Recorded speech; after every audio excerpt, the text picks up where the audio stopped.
Welcome to Speak Out. I'm Sandy Galiff, a member of the New York State Assembly, representing parts of Northern Westchester and parts of Putnam County. And today we're going to talk about the Cortlandt Town Supervisor in action. And the Cortlandt Town Supervisor is Linda Puglisi. She's with me, and it's just such a pleasure to have you here, Linda. Thank you, Sandy, for inviting me. It's always a pleasure, and we always have wonderful topics to talk about. I'm looking forward to it. And actually, in my legislative district, Cortlandt is the biggest town. Oh, is that right? Yes, it is. And besides the fact that you have the most people, you kind of wander. Cortlandt kind of wanders around Peekskill and up into Putnam, right next to Putnam County. Well, the city of Peekskill, our good neighbor, used to be a village in the town of Cortlandt, and then back in the early 1940s, I believe it was, it became an incorporated city. There are good neighbors, and we have a great working relationship with them. And the town of Cortlandt abuts the beautiful Hudson River. We have many hamlets in our area, such as Montrose and Verplanck and Krugers, and we have 40,000 terrific people and 40 square miles. Right. So it's a pretty big town. And you go up, because when I'm on the Bear Mountain Bridge going to Albany, I realize part of that bridge, is in Putnam County, and then the Goat Trail that wanders around. When you come over the Bear Mountain Bridge, now also called the Purple Heart Memorial Bridge. As you know, I had the honor of being there for that dedication. And then you meander down what we call affectionately the Goat Trail to the Ansville Circle.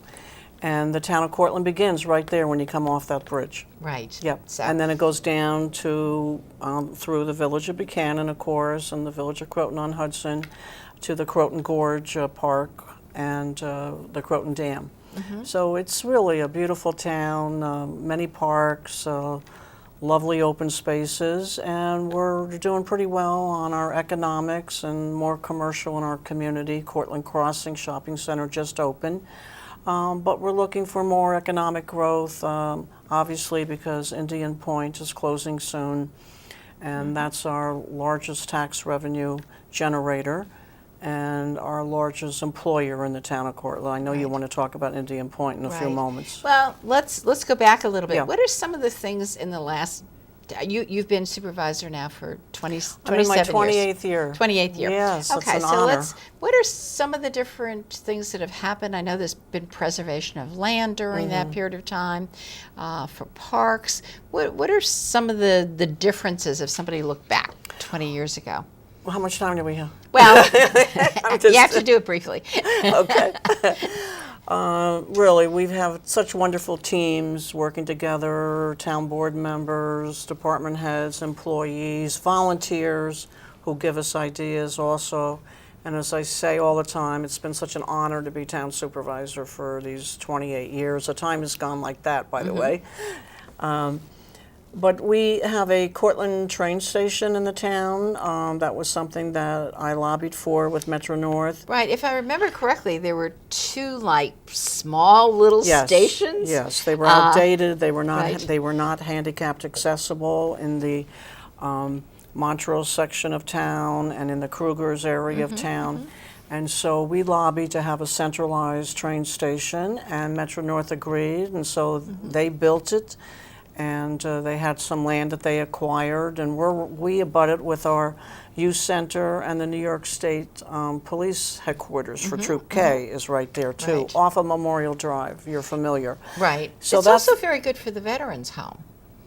Yes, the Montrose Veterans Home, there's for a lot people of to be able to. A lot of veterans can come off at the Cortlandt train station, walk right across a walking designated path to go across Albany Post Road to get to the wonderful VA hospital that you and I have worked on with our chairman of our Veterans Committee, Willie Nazario, all of our veterans to make sure that veteran services remain there. Right. I remember all the protests and rallies, so whatever I'm proud outside. of that. So we've done that collectively with our veterans group as well. And then the Cortlandt Town Hall was one of the first projects that I worked on as town supervisor. I was a councilwoman for 4 years prior to becoming Supervisor Sandy.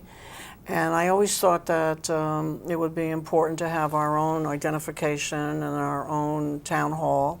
And when you started out, Cortlandt Town Hall was connected with Croton.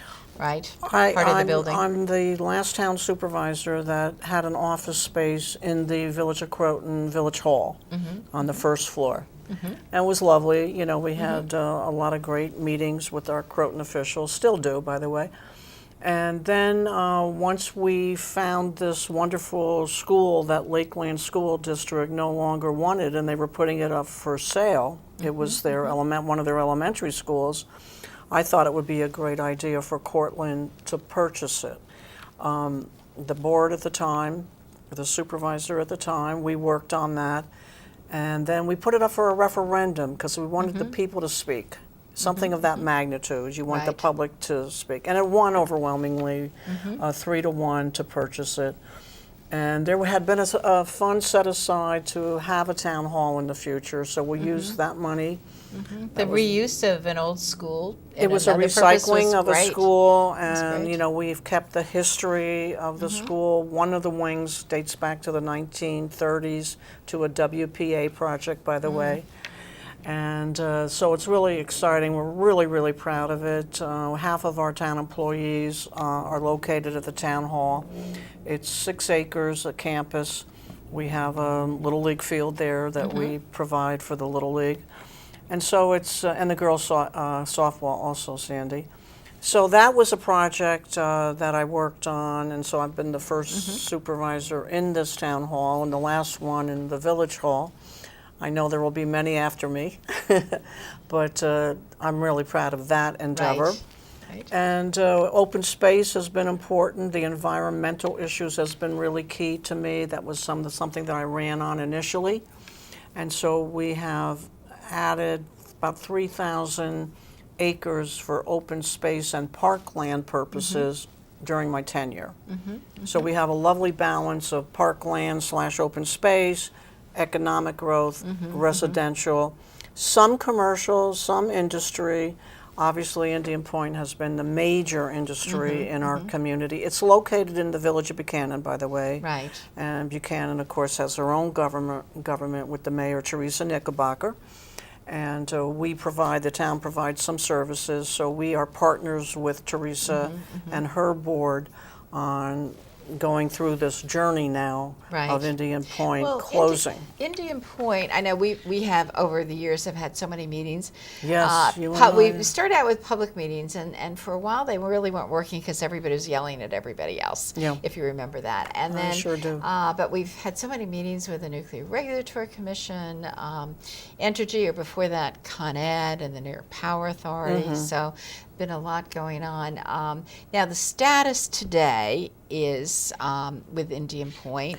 Entergy is the current owner. They bought it from Con Edison back in the year 2000. Right, and so fast forward 19 years, almost 2 decades, they've owned the 3 nuclear plants. Indian Point 1 has been closed for decades. So the 2 operating ones are IP2 and IP3. And the radioactive spent fuel rods are also on this property, as you know. Right. So back in January 2017, there was an announcement made by the CEO of Entergy and by our Governor Cuomo of New York State. They made it on the announcement on the same day. And the announcement was that the nuclear plants would close officially in 2020 and 2021. So we knew it was going to close eventually. We just didn't know it was going to close that soon. However, you have to go forward and you have to take action immediately. So I, along with the mayor of Buchanan and the Hendrick Hudson School District Superintendent Joe Hawkwriter, because they're going to be affected with loss of revenue as well, we formed a local task force. You're kind enough to come to all of our meetings and give us your input and what's going on at the state level for us to help us, Sandy. So thank you so much. And so we've met regularly. We have about 20 people. We have some of our local realtors on it.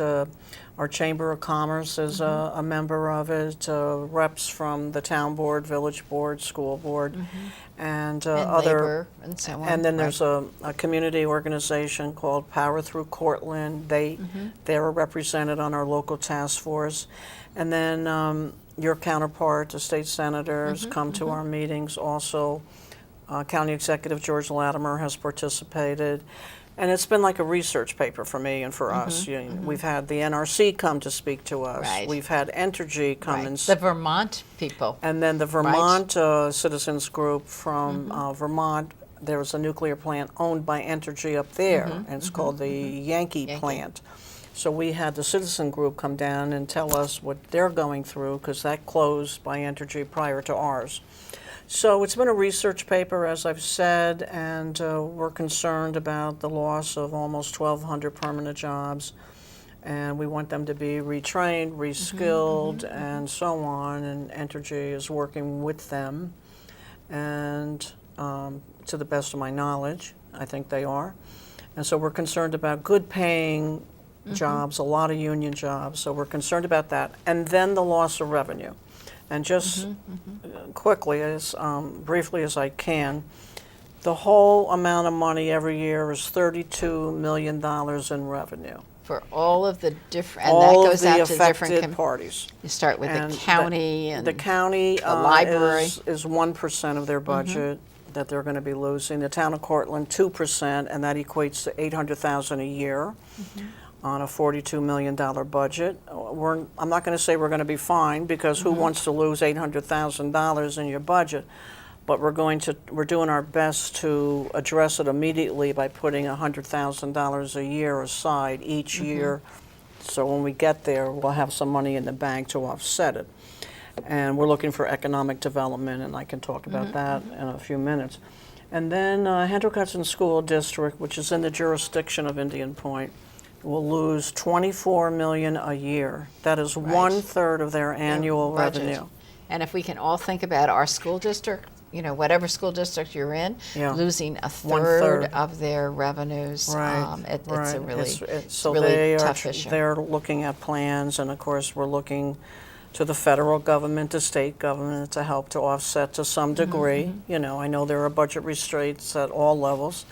And then our friends in the Village of Buchanan, they're looking, I think it's 45% of their annual budget comes from Indian Point. As I said before, that's where Indian Point is physically located within the boundaries of the village.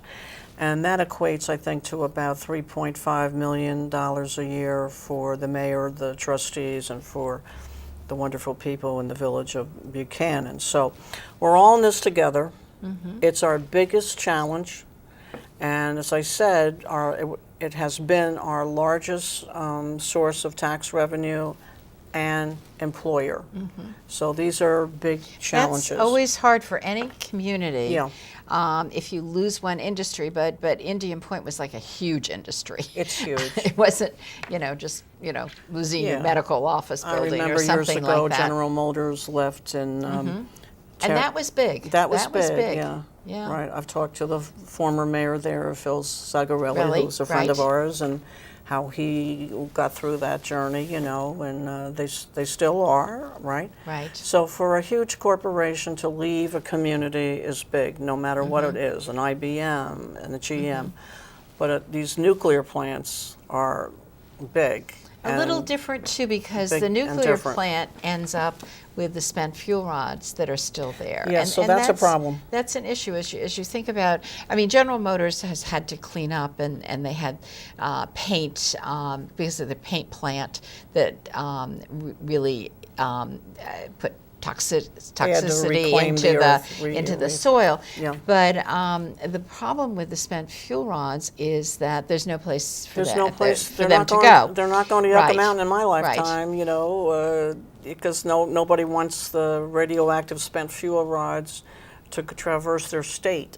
So the transportation of them to Nevada or wherever is problematic. So we are facing having them situated here into perpetuity. We don't know how long that would be. And we are making sure that they're enclosed properly. I know you're involved in that, and layers of steel and cement and so on, and they are and they will be. But to have them here, that's, you know, we want to make sure also that they can be assessed and taxed, so we can get revenue from them in the future. Right now, they're not. Right. So the NRC doesn't allow them to be assessed and taxed currently. Right. But the other problem with the situation, Sandy, is that it sits on a campus of 240 acres. Right. That is a big piece of land. Right. It abuts the Hudson River, as you know. It's a great piece of land. So It the question is. is how it can be used and at what time frame can it be reused? Yes. That's And the question. the state was good enough to retain a consultant to do just that, to evaluate, to see what can be built there. Are there some corners of the property that could be carved out, subdivided for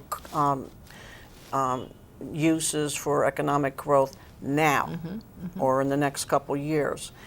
And Entergy comes in and says to our task force, no, that's not going to happen, not in the very near future. So we're looking elsewhere for economic growth in the town with an outside economic consultant that we retained about a year ago.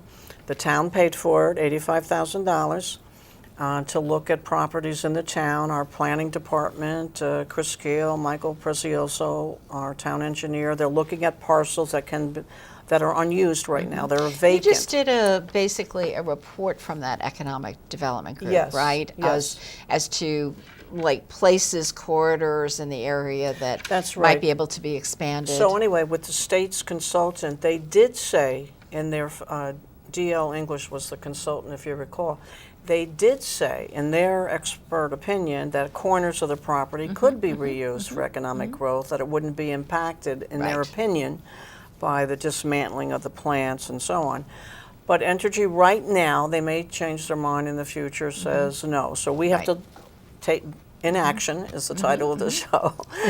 And so we have to take action. For their inaction. So at right the away present we time. go into action, and we have our planners and engineers looking at properties that are vacant, first of all, and then maybe some properties that could be reused if the private owners would allow that to occur. So What I thought was very interesting, Verplank, Yeah. not everybody's been to Verplank. It's not like a place that you would go through. It's a hamlet, yeah. It's a hamlet, but it's, you know, surrounded by water. Yeah. And it is beautiful. And I know you're kind of looking at that for some opportunities, basically Absolutely. recreational Well, we bought opportunities. a few years ago, we bought 100 acres from Con Edison, all right? It abuts the Hudson River again, and so it currently has a field on it, which we're going to keep, and we're looking at other opportunities on that property, and economic growth is one of our major considerations for that property. So there's things that are plans that we have with private developers for that property for jobs and for revenue. And it's in the Hendrick-Hudson School District, so it would benefit them. Also, we have bought a lot of other land in the hamlet of Verplank on the river. We have a Cortlandt waterfront park, and there were some mobile homes that were there for many years, and they were allowed to stay there for 10 years after the owner passed away and the land was deeded to the town at that point, right? And so that's all done. And now we're looking at perhaps a restaurant and some commercial use of that property. And so there's all kinds of ideas, and we don't have any railroad tracks that go through that property, so it's very conducive for maybe a hotel, maybe restaurant, some commercial shops. That Verplank is a beautiful area Right. of our community. Right, So it we're looking really is. there, and then around the Cortlandt train station, we're also looking for Which is Montrose, the area of Montrose, it's in the is that? Kruger's area Okay. of the hamlet area Okay. of the community. And as I said, that was something that was one of my projects early on. So we have a lovely Cortlandt train station. A lower level and an upper level was added. And then we have some property that we own there that could be conducive for some economic growth, maybe a mixed use of some apartments or townhouses. So people coming up from the city could perhaps live there, and they have little shops. And so this is kind of planning that has emanated from our current master plan that we received awards on. Right. So you have a lot of things to think about. There's a lot of things Yes. going on in our lovely Right. community, right? I know we have some information about the town of Cortlandt financial record, and one of the things that I've always felt with Cortlandt and you leading it is you were there before the tax cap was really there. We call ourselves the original tax The cappers. original tax cap. Nobody really thought about it. But your financial record, I mean, it's incredible and Thank you. probably an envy of most communities that you've been able Thank you. to keep the taxing level down. It's an interesting story. When I first was elected and got sworn in 1992, I can't believe it's been that long, really. But I went to a forum, and it was being put on by Dr. Sal Preziosi. Oh, yes, right. You right. remember him. He Right. was the guru for sharing Right. services, and he had chaired a report for the county. And so it was my first entree into considering, why not? Let's share services. When we have a mandate, right, why don't we do it collectively with our neighboring communities? So I still have the copy of that report. It was called the Westchester 2000. Right, I have that copy too. Do you There was really? a lot of good work in there, but a lot of Absolutely. people did not pay attention to it, but At you did. the time, but right. I did, and I really adored him. He was, really a terrific person. And so right away, I went to my colleagues and I said, why don't we start doing some of these things? So when we had some mandates, like filtration of water from the EPA and the federal level of government, and so instead of Cortlandt building a filtration plant, Yorktown, Somers, we did it collectively, and we established a joint waterworks. And you see the result of that on Route 6 now, and then at the Amawalk Dam in the Somers, Yorktown area, and then the Catskill Reservoir. So we filter the water together. I have the honor of being on the executive committee, and we meet monthly, all of us, and the Montrose Improvement District is part thereof as well. And so that was a shared service, and that saved Cortlandt, believe it or not, $8 million by my doing goodness, it wow. jointly Wow. together. Right. So right. there's an example. Well, you and also took you police. looked at the police, Yeah. right? The issue. police was a big one also. We had a very small town police department that was only established in 1980 by prior administrations. And by the time I became supervisor, it was 9 officers and a chief and a couple dispatchers, right? So it was a small force. And it was augmented, supplemented by the New York State Police that has always, for 50 years, I believe, had a strong presence in the town of Cortlandt. They've had an office, a headquarters, if you will, in the town of Cortlandt. It used to be up by Ansville. And so they've been always there. And then we had some of our officers were going out on what's called 207C, disability, workers' comp. So you really didn't have So 9. we really didn't have enough officers for the shifts. So I spoke to the then county executive, Andy Spano, and he was in agreement and supported our idea. We were the first community in Westchester to do something like this.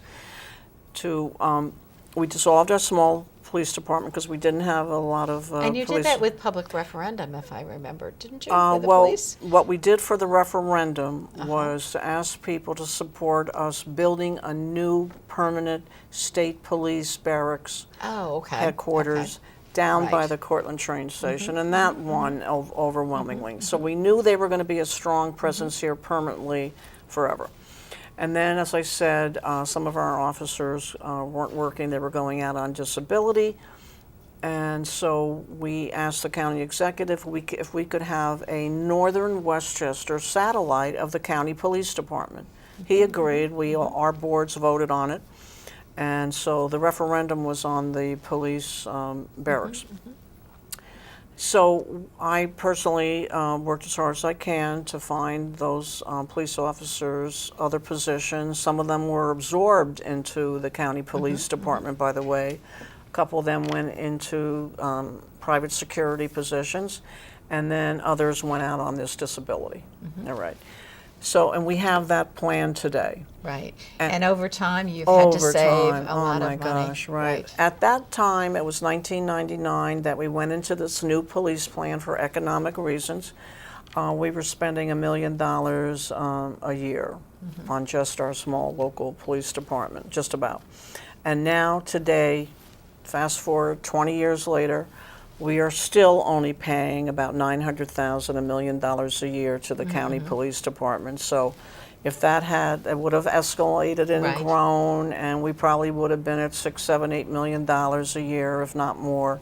So we have saved all that money by sharing services with the county police, making sure that the state police stay here, and they have this new headquarters. So it's really been terrific. I have a great rapport with both departments, and when I need them and citizens call my office that they need some additional patrols or whatever, they do their best to comply. So it's really So great. interesting, because so many communities, other communities under pressure of not having enough revenue are really going to have to think about doing this, and yet it is so hard for them to do that. And you also did that with your not having an elected highway superintendent, so you were able to. We changed that. Right. So we you used to have a elected right, highway and superintendent. a lot of communities And still that was have a referendum. And that was a referendum. We put that up to make it an appointed position for the same reason, economics and cohesiveness of government, all right? So it would all come under the umbrella of the supervisor and town board. We had a wonderful, very interesting highway superintendent. You may have remember him, Skeet Kelly, and so, and then offered him if he wanted to be the appointed, and he decided to retire instead. So, and that was a referendum, and that won overwhelmingly. And once we explained why we were doing that for economic And purposes, explaining it, because today, with your financial reports, because of the things that you did, you were able to keep the taxes low. yeah. So these shared services, having some vision to think ahead, and keeping all governments are not-for-profits, obviously. So you try to take as much money in your surplus and put it on over to the next year to keep town taxes low. And so we've been doing that. And then with grants, with your help and with state senators' help throughout the years, we've been able to get state grants, which have been very helpful. Federal grants help to augment our big projects, also be it road projects or water projects, water storage tanks, things like that, right? Block grants come to mind. And so that has been a factor also. And then from day one, I said, I want to look at every single purchase over $100, and so I see them. And then just like in your own household, if you don't need to buy that new refrigerator that year, might be nice, you want the, the Viking refrigerator or whatever it's called, right? You make do, or if you need a new car, you might put it off for another year. I'm just using that as an analogy. So I look at everything, and our department heads are really terrific. They don't go crazy, and they don't say we want this or we want that. So within reason, I typically sign off what they need, and vehicles also, and trucks and vehicles. Heavy equipment is really important. We're doing some leasing of those now. That's a new tool. So we lease them at the end of the lease, then we own them. So that's something new that I've worked on with our town controllers. So it's constant. You're constantly monitoring the budget. Monitoring and looking at ways to save money for our taxpayers. And the result of that has been 28 years as supervisor. During this period, on average, it has been only about a 1% tax increase for that duration. A couple of years have been a reduction because when we did the police plan, and a lot of them have been a zero increase. I don't think I've ever gone over 2%, 2.5%. So on average, 1% for those many years. Indian Point closure with the loss of revenue is a challenge. Right. So we're going to try really hard to think of new ways to keep our expenses down and our town taxes low. We don't have any input into the school taxes because they have an elected school board. Right. Right, and the same with the county has an elected. So we just take care of our town. I think this is a good place to end. You've Oh. done such a great job and really a model for our communities. And I hope people will really think as we go forward. I mean, we'll probably have another tax cap. The public wants a tax cap. You know, they want us to figure out ways to save money. And so hopefully other communities will get your expertise and Very make kind a of you, difference. Sandy, and you are, you know, a role model for all of us, the work you do in the State Assembly. So thank you so much. Thank you. Okay. Well, we're going to end. Thank you so much, Linda. Thank you.